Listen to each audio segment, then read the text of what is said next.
Hei, jeg heter Fredrik Mellem og er generalsekretær i Europabevegelsen. Nå er jeg i Dublin og møter min kollega Noelle O Connell. Hei, Noelle. Hello. Did I pronounce it correctly? Hello. It's all right. Norwegians do understand. Very good, very good. This year it's 50 years since Norwegians said no to the European Union with 53% majority. Yes. And this year it's also 50 years since Ireland said yes to the European movement with a majority of 83%. Yeah, absolutely. So the 10th of May, just a couple of days ago, we marked the 50th anniversary of the referendum, where on a turnout of around 71%, people in Ireland voted by a majority of 83% for Ireland to join the then EEC. So we voted yes to Europe. That was the campaign slogan. And interestingly, this year we carried out a special survey and annual poll where we see that the level of support for Ireland remaining a part of the European Union has increased, to 88%. So from an Irish perspective, we feel very much strongly of the opinion that we are better off continuing to remain an active member of a European Union that certainly needs to evolve and continue to develop, but we believe our voices are better heard within and trying to shape and influence that. But that's I suppose, that's kind of an Irish perspective on it, I think. Are you saying that your real sovereignty is better served on the inside than on the outside? Yes, I mean, I think, our population, not too dissimilar to Norway. We've about 5 million of a population. We've recently carried out a census and that's expected to increase. But we're a very small island nation. I'm sure Norway is multiple times bigger than Ireland, size-wise and landmass-wise.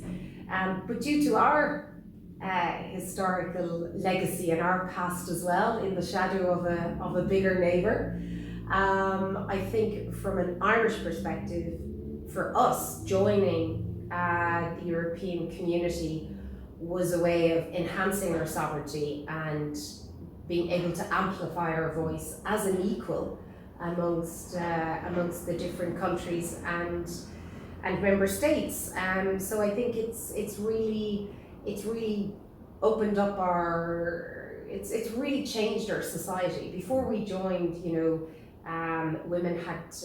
women working in the public service had to give up their jobs when they got married, couldn't order a pint in the pub, all these different things, all that really important equality legislation really brought Ireland on leaps and bounds, got us to lessen our dependence on the UK, opened up our I suppose we've become a centre for foreign direct investment, for multinationals, for technology, when we were very much very traditionally an agricultural society, and we've been able to grow and develop across multiple sectors. And I think our European Union membership has really developed and enhanced that. Most of the news getting out of these Atlantic islands the last 6 or 7 years has been about Brexit, and lately about the Northern Ireland Protocol. Yes. In my country, a lot of people, a few at least, thought that after Brexit the European Union was going to dissolve itself, so that the United Kingdom was just going to be the first. Yeah. That is not the case, is it? No, certainly not. Interestingly, in Ireland, when the Brexit negotiations were the most difficult, the most challenging, we saw 93% in 2019 of people say that Ireland should remain a member of the EU. So from our perspective, there was a reverse Brexit dividend, so to speak, because it really highlighted to people the importance of our European Union membership, of that solidarity that the rest of the EU, that member states recognised, because Brexit was such a rupture on the island of Ireland. It's, there's more border crossings on the 300 kilometres between between this part of the island of Ireland and there, than the whole Eastern European border. So it's incredible. Just but yeah, I think Brexit has not led to the rupture of the European Union, and it's actually increased, I think, the value and appreciation that even though geographically countries may be islands in a challenging geopolitically changing world order, no one is an island anymore. And it's not just in Ireland that the approval rate of EU membership has risen after Brexit in the Eurobarometer. The Eurobarometer shows that that's actually happened in every single European member country. Yeah, so thanks to Brexit for that. Yes, absolutely. It certainly highlighted, I suppose. Could it be that in the Brexit process that people in other European countries became more aware of what the EU really was, things that they earlier took for granted? Exactly.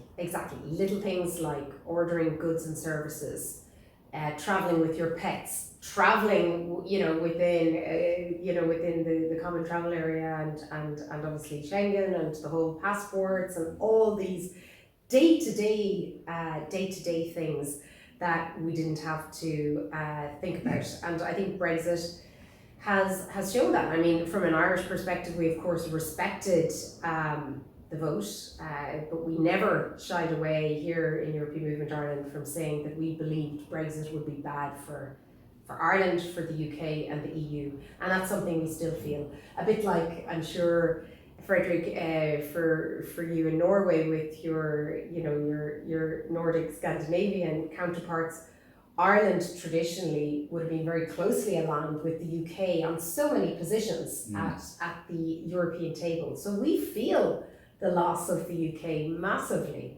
but it has forced us to actually look at our position globally, and also of course at a European level. And we're very closely working with the Nordic Baltic States. We're seeking more alliances on many different topics, and it's forced us, I think, to grow up actually, and to take to start being more take a more decisive position on many issues, and that is something that I think is welcome. Norway, Iceland, and little Liechtenstein is not EU members, but we are fully integrated in the internal market with the 4 freedoms of the European Union. Yes. And the same is the case for Northern Ireland now. They are fully integrated in the European market, but like us, without representation. What do you think of the Northern Ireland's position in the internal market? The last statistics that I saw was that showed that Northern Ireland is now outperforming the rest of the UK in economics. Yes, and it's incredible to think that it is has a better performing economy than any other region in the UK, and that is, facts. Facts don't lie. You don't have to like them, but they don't lie. Yes, exactly. And that is down to the fact that Northern Ireland, with the protocol, has the benefits of the EU single market, and also is part of the UK and British market. So we have this expression that says it has the best of both worlds, and it really does. And notwithstanding the undoubted teething problems and challenges that exist on the protocol, I'm not disputing that at all. We can't ignore the fact that the protocol is working, and the majority of people in Northern Ireland and businesses are in favour of the protocol. Some political parties are not, but at the recent Northern Ireland Assembly elections, a majority of members were voted, who got seats, who were elected, represented parties and positions that were in favour of the protocol. So notwithstanding a lot of the media headlines and the noise around it, that fact cannot be ignored.